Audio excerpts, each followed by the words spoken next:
Now, we've started on a soft note because we're again going to go into a sad note, and we thought, as usual, that it is easier to, not just start with that doom and gloom, but unfortunately, we can't shy away from the reality that it is. Yesterday, we told you about the October 2020 protest that happened 5 years ago.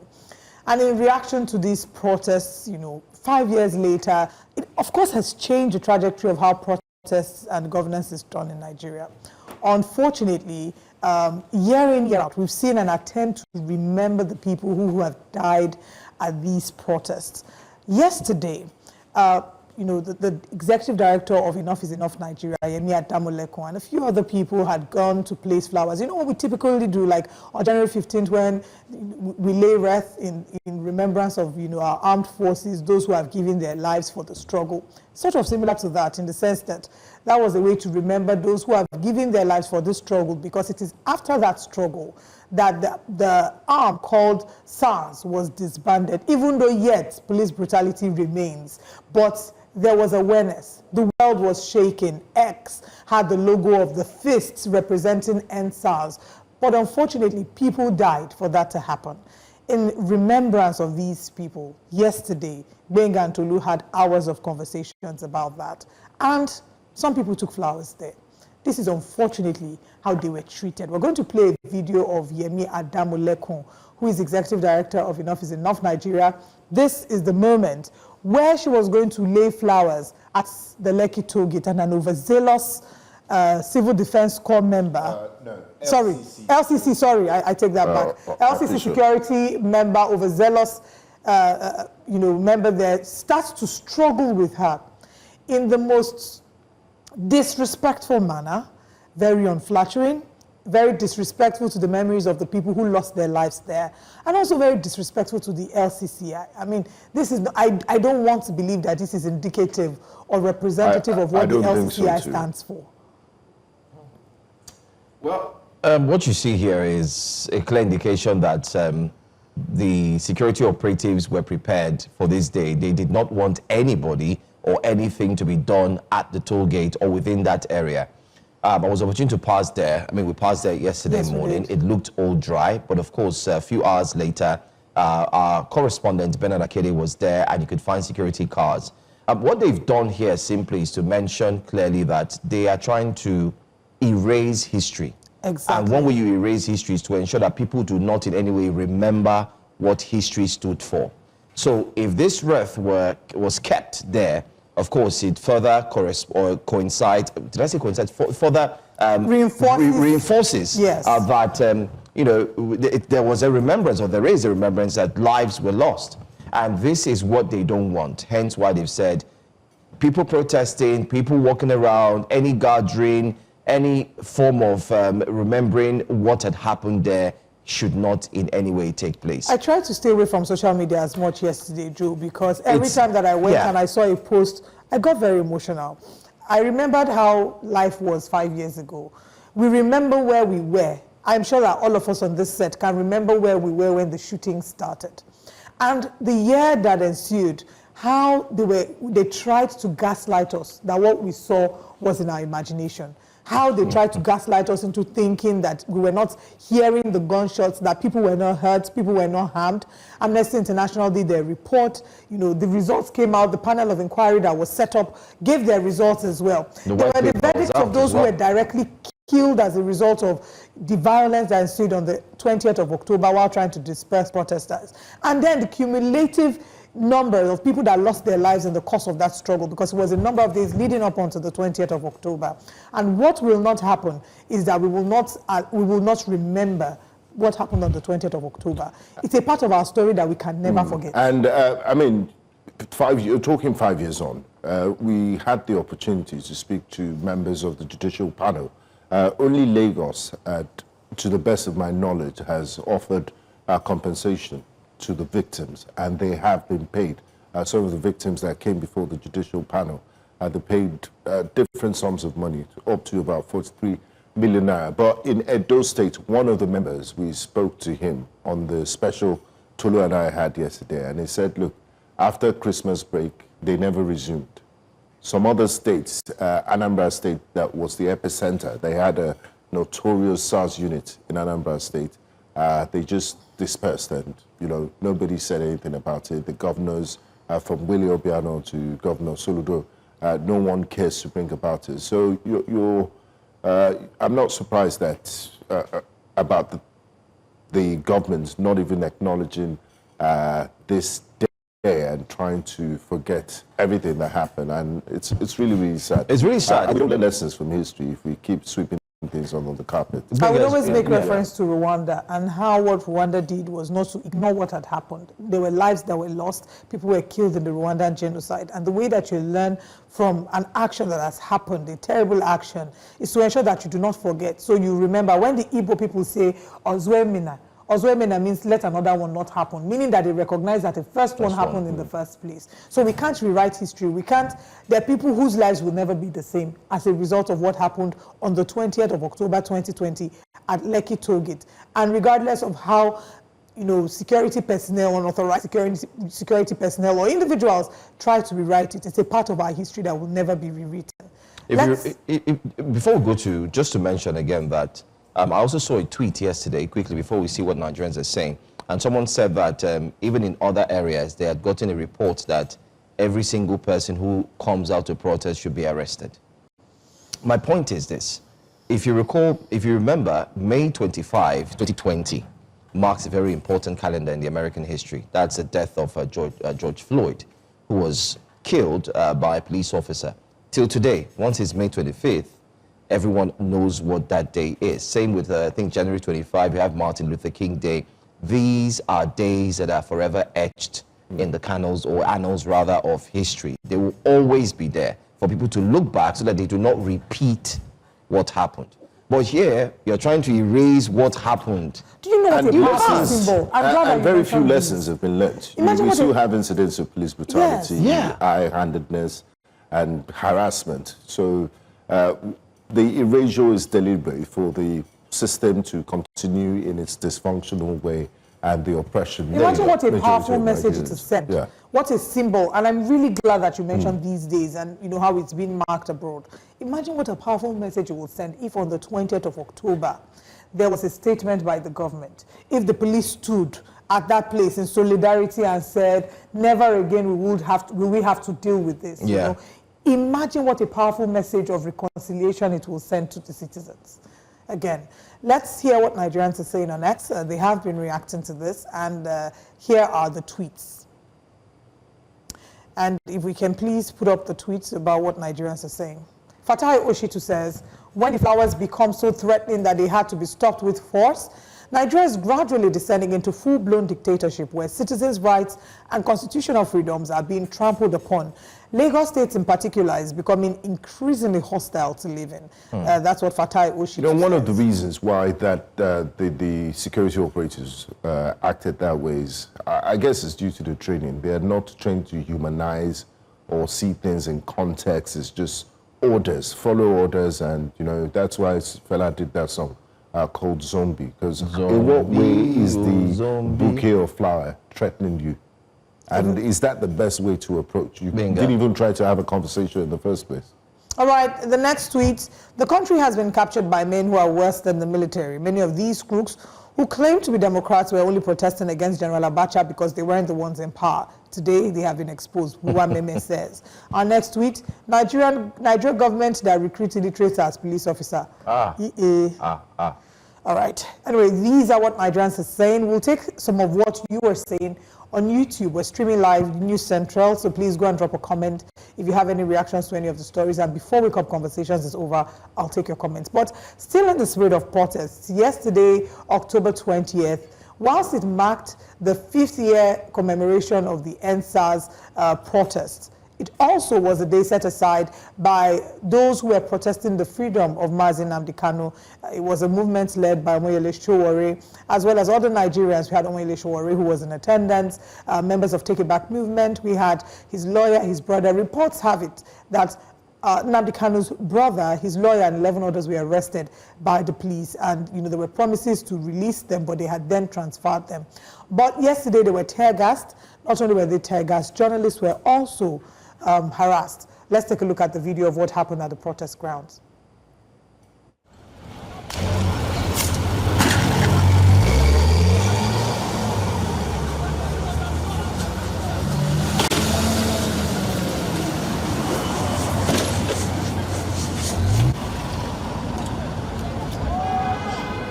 Now, by the police, we're just tear gas right now.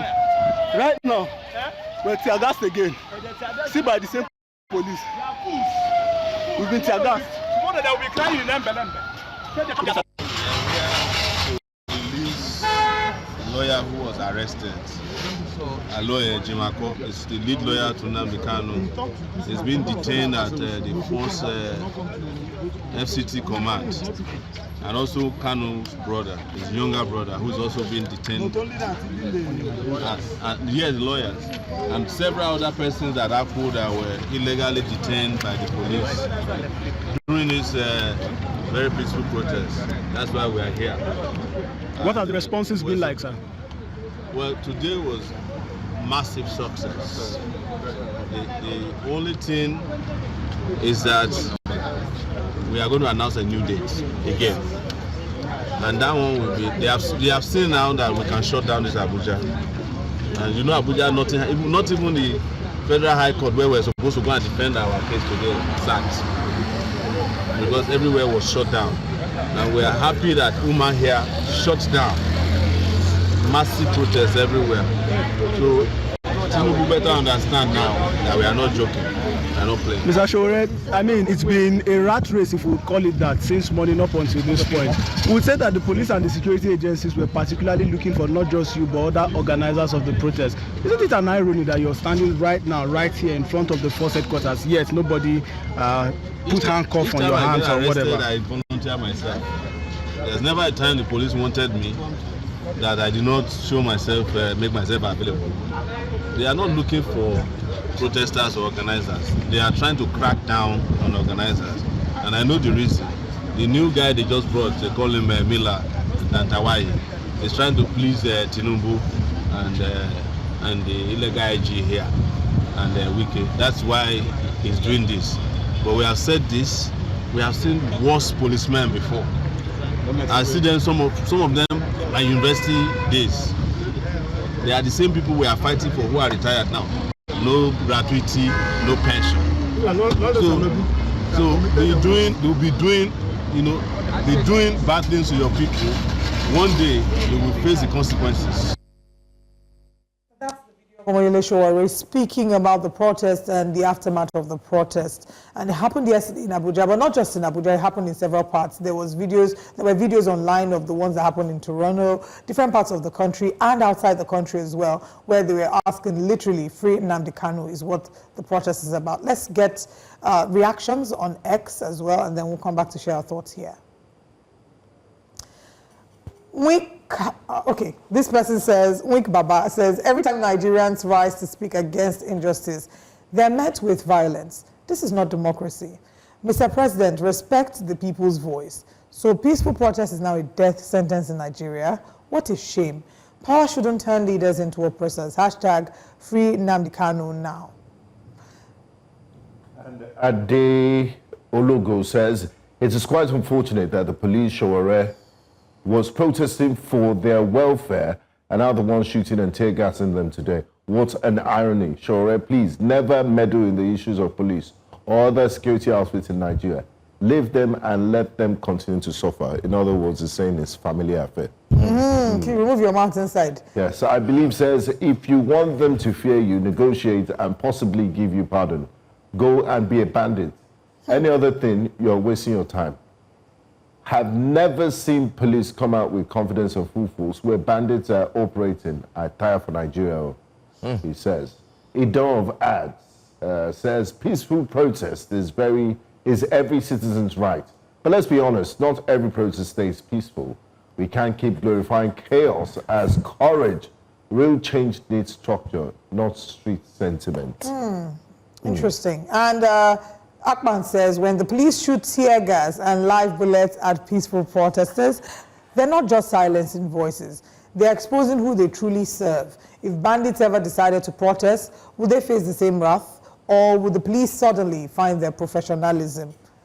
The false PPRO, Mr. David, not David, Ben Hunde spoke to News Central yesterday and said no live bullets were fired, that the tear gas canisters, when you shoot them, they have the same popping sound as when you fire a live bullet. So, but he can categorically say that no live bullets. So the last time we had him on the show as well, this was a question that I asked. I said, is there a procedure for escalation? Or do we just see protesters and then the next thing will go straight into live bullets? But let's take a look at, into tear gas. Let's listen to the video.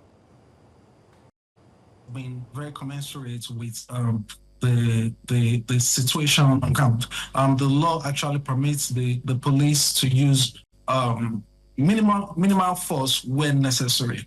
And in this particular case, a court order is out there that clearly spells out that protesters should not come anywhere around the Aso Villa, the Eagle Square, the First Headquarters, and Shehu Shagari Way.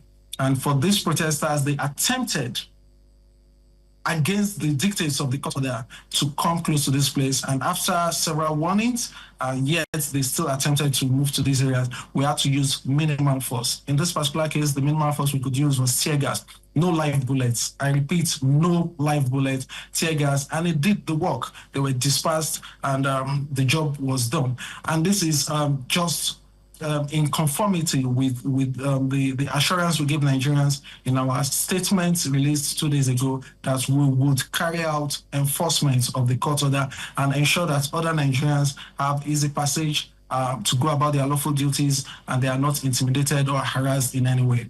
Attack on journalists. I know for a fact that a few people were arrested this morning, and when it turned out that one of them was a journalist, that journalist was released immediately. So journalists and the press have nothing to fear. The police has no intention of attacking. There you have him talking about journalists and the press having nothing to fear. But we're going to play you a video now of a News Central team that was indeed on ground to cover the entire protest and see what happened. Take a look.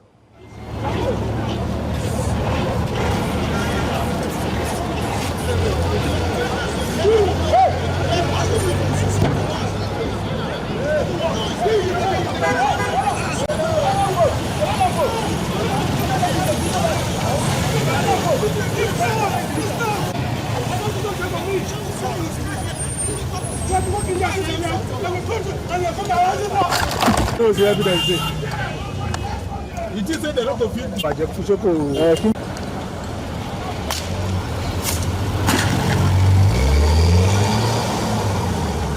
Hit point at the areas. Yeah, it's well up here. How did it happen? How did it happen? Tell us. I just parked I parked the bus. Then when the cameraman just come down, he went out. The civil defense man just come meet me, say, move. I said, see my colleagues, we are walking here. Before I know, I sit down for my steering, they open the door, hit me for my hand. This very place that my hand now, see as it swell up, the nyash of the gun. Imagine. Afo, you were the one who we saw dragging with the... No, actually I was not dragging, I was just coming to go closer to the driver that he should... Why are they fighting him? One of them just come closer to me, and we are the one that gathered the protest. I said, no, we are not the one. The next thing you just push me, I said, no, God, don't push me, don't so. Before I will even try to, one of them just hits my lips here. So you got an injury? Yes, on my lips here. So see. after some times, they were not begging, it's okay, this and that, Mr. Wadi, that's okay. So after they did what they... already done their... No, thank you. Again, we'll have one more video to play for you. Take a look at this video, then we'll come back to share our thoughts here. Our response has been very commensurate with the situation on ground. The law actually permits the police to use minimal force when necessary. And in this particular case, a court order is out there that clear there has been no attack on journalists. I know for a fact that a few people were arrested this morning, and when it turned out that one of them was a journalist, that journalist was released immediately. So journalists and the press have nothing to fear. The police has no intention of attacking the press. Okay, so if you look at the video, there's a video footage, I don't know if you can see it on your screen, where the military and the police literally went to a identified and branded press vehicle, our new central vehicle. I mean, they're easily identified. They're not protesting. They're in a vehicle. So what would you then in your own defense say the reason was for them to approach the vehicle in that manner? You can see him slapping our journalist around. Well, I'm seeing this just now for the first time, but I can say that we have no reason to suppress the press, and this will be investigated. For journalists, for the press, they are partners with the police, and when we have cases like this, and there are barricades, even if journalists are coming to cover things, I think they would need also, but I don't know what this case is about, but just to be clear, when there are barricades, even if journalists are covering these events, they also need to respect these barricades and zoom in and take their videos from afar. But this particular case, this video is coming to my attention now, and to be looked.